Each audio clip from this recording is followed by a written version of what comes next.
Victoria's child protection system is once again under scrutiny after it was revealed that a 12-year-old girl became pregnant while in state care.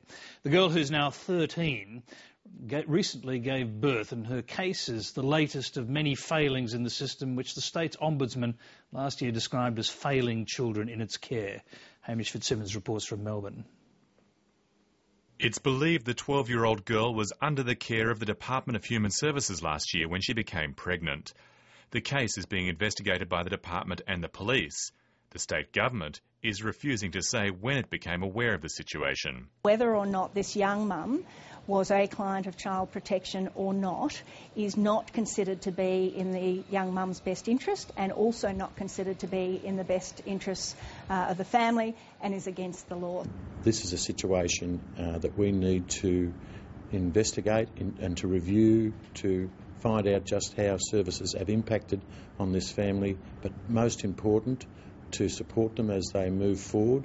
This case is the latest in a series of failures by Victoria's child protection system, highlighted in a report by the State Ombudsman last year which showed a department in crisis.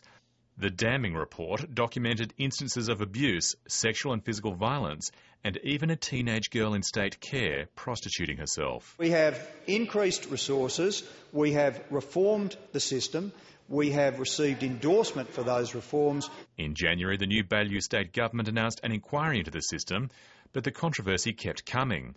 Earlier this month, 2 carers were suspended after leaving a 9-year-old alone in a park for 2 hours. We're acting on a number of fronts in relation to this, both short-term, getting the policies in place, but long-term, the inquiry to change the outcomes in the future.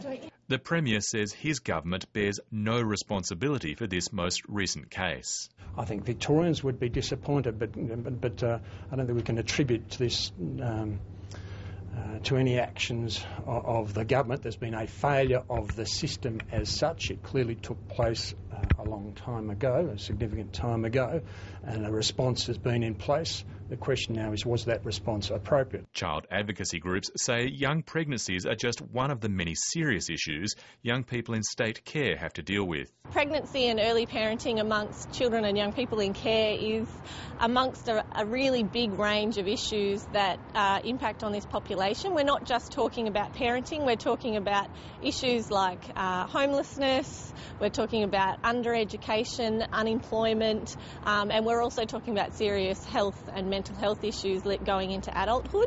The Create Foundation is making a submission to the Victorian State Government's Child Protection Inquiry and hopes it will provide real reform for the system. I think that inquiries of this nature and this scale really do have the opportunity to make very wide sweeping changes and really significant changes for young people who are in care in Victoria. The inquiry is due to report by November. Hamish Fitzsimmons, Lateline.